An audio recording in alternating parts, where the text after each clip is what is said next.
ಬೈಲಹೊಂಗಲ ನಗರದಲ್ಲಿ ದಿನದಿಂದ ದಿನಕ್ಕೆ ಹೆಚ್ಚುತ್ತಿರುವ ವಾಹನ ದಟ್ಟಣೆ, ಸಂಚಾರ ಅವ್ಯವಸ್ಥೆ ಹಾಗೂ ಅಪಘಾತಗಳನ್ನು ತಡೆಗಟ್ಟುವ ಉದ್ದೇಶದಿಂದ ನಗರದ ಪ್ರಮುಖ ರಸ್ತೆ ಮತ್ತು ವೃತ್ತಗಳಲ್ಲಿ ಅಳವಡಿಸಲಾಗಿರುವ ಕೃತಕ ಬುದ್ಧಿಮತ್ತೆ ಎಐ ಆಧಾರಿತ ಕ್ಯಾಮೆರಾಗಳು ಇದೀಗ ಸಂಚಾರ ನಿಯಮ ಉಲ್ಲಂಘಿಸುವ ವಾಹನ ಸವಾರರಿಗೆ ಎಚ್ಚರಿಕೆಯ ಗಂಟೆಯಾಗಿ ಪರಿಣಮಿಸಿವೆ. ನಗರದ ಗ್ಯಾಲಕ್ಸಿ ಗಾರ್ಡನ್, ಕಿತ್ತೂರು ರಾಣಿ ಚೆನ್ನಮ್ಮ ವೃತ್ತ, ಸಂಗೊಳ್ಳಿ ರಾಯಣ್ಣ ವೃತ್ತ, ಇಂಚಿಲ್ ರಸ್ತೆ ಹಾಗೂ ಅಮಟೂರು ಬಾಳಪ್ಪ ವೃತ್ತ ಸೇರಿದಂತೆ ಪ್ರಮುಖ ರಸ್ತೆಗಳಲ್ಲಿ ಅಳವಡಿಸಿರುವ ಎಐ ಕ್ಯಾಮೆರಾಗಳು 24 ಗಂಟೆಯೂ ವಾಹನಗಳ ಚಲನವಲನದ ಮೇಲೆ ನಿಗಾ ವಹಿಸುತ್ತಿವೆ.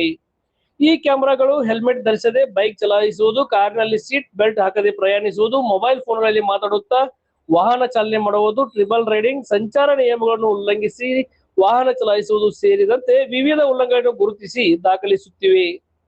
ಉಲ್ಲಂಘನೆಯ ದೃಶ್ಯಗಳು ನೇರವಾಗಿ ಸಂಚಾರ ನಿಯಂತ್ರಣ ವ್ಯವಸ್ಥೆಗೆ ರವಾನೆಯಾಗುತ್ತಿದ್ದು, ನಿಯಮ ಉಲ್ಲಂಘಿಸಿದ ವಾಹನಗಳ ವಿರುದ್ಧ ದಂಡ ವಿಧಿಸಲಾಗುತ್ತಿದೆ. ಪೊಲೀಸ್ ಇಲಾಖೆಯ ಮಾಹಿತಿಯಂತೆ ಎಐ ಕ್ಯಾಮೆರಾ ಕಾರ್ಯಾರಂಭಗೊಂಡ ನಂತರ 20ಕ್ಕೂ ಹೆಚ್ಚು ಸಂಚಾರ ನಿಯಮ ಉಲ್ಲಂಘನೆ ಪ್ರಕರಣಗಳು ದಾಖಲಾಗಿದ್ದು, ಹಲವಾರು ವಾಹನ ಸವಾರರು ಈಗಾಗಲೇ ದಂಡ ಪಾವತಿಸಿದ್ದಾರೆ.